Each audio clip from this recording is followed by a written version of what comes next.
Hello everyone. आज की इस वीडियो में हम डिस्कस करेंगे कि जो अ, उत्तराखंड पब्लिक सर्विस कमीशन जो जेई का इंटरव्यू होगा अभी, उसमें इंटरव्यू के लिए एक सेफ स्कोर क्या रहेगा, यानी कि कैंडिडेट्स लगभग कितने अगर वो इंटरव्यू में मार्क्स अचीव कर ले अपनी स्ट्रेंथ के अकॉर्डिंग तो उसका सिलेक्शन हो जाएगा। तो यहाँ पर दो चीज़ें इंपॉर्टेंस रखती है, पहले बता दूँ आपको। एक तो थ्योरी के मार्क्स, दूसरा इंटरव्यू के मार्क्स। ठीक है, अगर आपके थ्योरी के मार्क्स अच्छे, इंटरव्यू में कम मार्क्स आपको मिलता है तो हो सकता है कि तब भी आप सिलेक्टेड हो जाओ।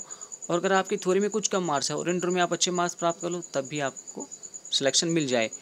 तो ये दोनों ही चीज़ इंपॉर्टेंट है, थ्योरी प्लस इंटरव्यू। लेकिन कभी कभी ऐसा होता है कि मार्क्स में भी लगभग सिमिलरिटीज़ मिलनी शुरू हो जाती है, तो बहुत कम कम डिफरेंस मार्क्स में रहता है। तो वहाँ पे इंटरव्यू एक ऐसा स्टेज बन जाती है जहाँ पर अगर जो कैंडिडेट्स है वो एक अच्छी परफॉर्मेंस कर ले तो वो फाइनल कट ऑफ में अपना स्थान बना लेता है। तो चलिए हम ब्रांच वाइज इसके बारे में डिस्कस करेंगे और जो कुछ इसकी एक्स्ट्रा डिटेल्स होगी वो भी आपके साथ यहाँ पे शेयर करेंगे। तो सबसे पहले बात करते हैं मैकेनिकल इंजीनियरिंग की। तो मैकेनिकल इंजीनियरिंग में जर्नल कैटेगरी में जो एक सेफ स्कोर है इंटरव्यू के मार्क्स लाने का और उसके बाद जो फाइनल कट ऑफ में स्थान बना सकते हैं कैंडिडेट्स, वो है 65। आप इसमें प्लस माइनस कर लीजिए, यानी कि 70 या 60 के बीच अगर कोई कैंडिडेट्स इंटरव्यू में मार्क्स लाता है तो वो फाइनल कट ऑफ में अपना स्थान बना सकता है। क्योंकि देखिए मैकेनिकल इंजीनियरिंग में सीटें भी कम है और कंपटीशन भी इसमें बड़ा है। इस बार कंपटीशन लेवल्स में ज़्यादा था, क्योंकि हमने कुछ कैंडिडेट से बात की तो 500 तक भी जर्नल में इसका सिलेक्शन 500 यानी कि 500 या 520 तक भी मुझे लगता है कि इसमें कैंडिडेट्स अपना स्थान नहीं बना पाए। उससे ऊपर ही इसकी कट ऑफ गई है जर्नल की। जहाँ तक बात है ओबीसी की, तो ओबीसी में आपका 60 प्लस -3 कर लीजिए, यानी कि आपका 57 से 63 के बीच अगर कोई कैंडिडेट्स इंटरव्यू मार्क्स अचीव करता है तो हो सकता है कि वो अपना फाइनल कट ऑफ में अपना स्थान बना ले। SC ST की बात की जाए तो 50 में 58 +- 2 कर लीजिए, यानी कि आपका 56 से और 60 के बीच अगर कोई कैंडिडेट्स मार्क्स लेकर आता है तो उम्मीद है कि वो भी अपना इंटरव्यू के बाद अपना फाइनल कट ऑफ में स्थान बना सकता है।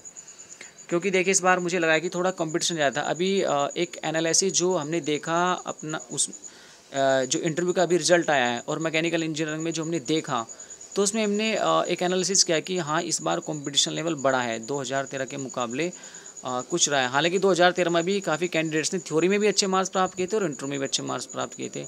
लेकिन इस बार कुछ थोड़ा कैंडिडेट्स को हो सकता है कुछ कैंडिडेट निराश हुए हो, लेकिन उन्हें निराश होने की आवश्यकता नहीं है, क्योंकि अभी DRDO सेप्टेम की भी वैकेंसी है और उसके अलावा एक और नोटिफिकेशन आया है आपका। तो दो नोटिफिकेशन अभी है, तो आप उसमें भी जो डिप्लोमा लेवल के कैंडिडेट्स है उसमें अपने फॉर्म को फिल कर सकते हैं। और डिप्लोमा में civil, mechanical, electrical, computer science और अदर ब्रांच के लिए भी काफ़ी अच्छी वैकेंसीज़ हैं। वहीं ITI के लिए भी काफ़ी अच्छी वैकेंसीज़ है और उसका सिलेक्शन प्रोसेस भी आसान है, तो आप वहाँ पे भी अपना फोकस कर सकते हैं जिन कैंडिडेट्स का इसमें इंटरव्यू में सिलेक्शन नहीं हुआ है। तो चलिए आगे बात करते हैं सिविल इंजीनियरिंग की। सिविल इंजीनियरिंग में जो जर्नल में हमने देखा उसमें आपका 62 +- 5 कर लीजिए, यानी कि 67, यानी कि आपका 57 से 62 के बीच या उससे ऊपर अगर कोई लेकर आता है तो बहुत ही अच्छी बात है। तो आप फाइनल कट ऑफ में अपना स्थान बना सकते हो। क्योंकि सिविल इंजीनियरिंग में सीटों की संख्या भी काफ़ी ज़्यादा है और काफ़ी कैंडिडेट उसमें अपीयर हुए हैं, तो हो सकता है कि आपको ये पॉसिबिलिटीज़ है कि आपको फाइनल कट ऑफ में स्थान मिल जाए। OBC में देखा जाए तो 55 +- 3 कर लीजिए इसमें, यानी कि आपका कितना हो जाएगा 52 और 58 के बीच अगर कोई कैंडिडेट्स मार्क्स ले आता है इंटरव्यू में तो आई होप वह सिलेक्ट हो सकता है। तो उसके बाद बात की जाए SC ST की, तो SC ST में 50 +- 2 कर लीजिए, यानी कि आपका 48 से 50 के बीच अगर कोई कैंडिडेट्स मार्क्स लेकर आता है तो उम्मीद है कि वो भी अपना फाइनल कट ऑफ में स्थान बना सकता है। क्योंकि सिविल इंजीनियरिंग में सीटें की संख्या काफ़ी ज़्यादा है और कैंडिडेट्स भी काफ़ी एपियड हो रहे हैं, तो एक चांस है और एक सीट पर जो रेशो है वो 5 कैंडिडेट्स का है। तो उम्मीद है कि अगर आप अच्छे इंटरव्यू में परफॉर्मेंस करोगे तो हो सकता है कि आप फाइनल कट ऑफ तक पहुँच जाओ। क्योंकि जो रेशो है एक सीट पे 5 कैंडिडेट्स का, तो जो अभी कैंडिडेट्स निचले स्तर पर है अगर वो इंटरव्यू में अच्छी प्रिपरेशन करेंगे तो मुझे उम्मीद है कि कहीं ना कहीं वे अपर लेवल पर आ सकते हैं। तो चलिए आगे बात कर लेते हैं इलेक्ट्रिकल इंजीनियरिंग की। इलेक्ट्रिकल इंजीनियरिंग में आपका जो जर्नल है, जर्नल में आपका जो मार्क्स रहेंगे इंटरव्यू के लिए, सेफ स्कोर जो रहेगा वो 63 ±5 कर लीजिए, यानी कि आपका 68 हाईएस्ट और आपका 58 लो, यानी कि 58 से 63 के बीच जो मार्क्स अचीव करेंगे, आई होप वे इंटरव्यू में अपना, इंटरव्यू के बाद फाइनल कट ऑफ में अपना स्थान बना लें। ओबीसी में आपका 56 ±3 कर लीजिए, यानी कि आपका 53 से 59 के बीच जो कैंडिडेट्स मार्क्स अचीव करेंगे वे फाइनल कट ऑफ में अपना स्थान बनाने में कामयाब हो सकते हैं। बात करें SC/ST की, तो SC/ST में 55 ±2 कर लीजिए, यानी कि 53 से 57 के बीच जो कैंडिडेट्स मार्क्स अचीव करेंगे वे फाइनल कट ऑफ तक पहुंच जाएंगे। बात करें एग्रीकल्चर इंजीनियरिंग की, तो एग्रीकल्चर इंजीनियरिंग में एक तो कंपटीशन लेवल भी कम रहता है, दूसरा इसके जो कट ऑफ होती है वो भी कमी जाती है। तो इसमें देखिए जनरल में तो अगर आप 60 से 65 के बीच है, यानी कि तो हो सकता है कि आप फाइनल कट ऑफ में आपको स्थान मिल जाए। ओबीसी में आपका 55 ±3 कर लीजिए, यानी कि आपका 52 से 58 के बीच अगर आप मार्क्स ले आते हैं इंटरव्यू में, तो आप हो सकता है कि आप सेलेक्ट हो जाओ फाइनल कट ऑफ के लिए। SC/ST में बात की जाए तो 50 ±2, यानी कि 48 से 50 के बीच अगर कोई कैंडिडेट्स मार्क्स लेकर आता है तो उम्मीद है कि वह भी सिलेक्ट हो जाएगा।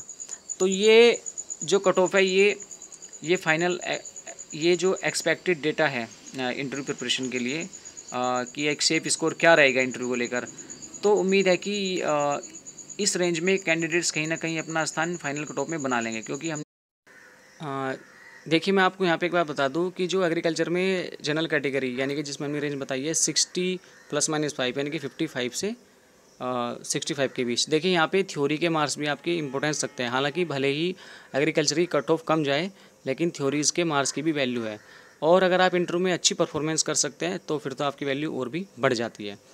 तो मैं आपको यहाँ पे बता दूँ कि जो इंटरव्यू है वो आपका एक अलग टेस्ट है, वो आप उसमें आपको अलग से परफॉर्मेंस करनी होती है।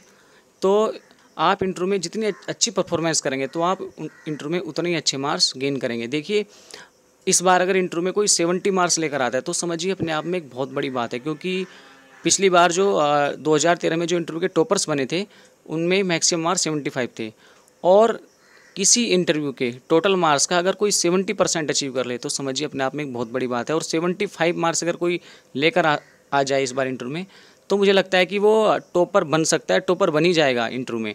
और अगर उससे ऊपर पहुंच जाए, क्योंकि पिछली बार 2013 में 75 मैक्सिमम मार्क्स थे, तो अगर इस बार उससे ऊपर पहुंचता है कोई कैंडिडेट तो समझिए उसकी परफॉर्मेंस अपने आप में एक आउटस्टैंडिंग परफॉर्मेंस है।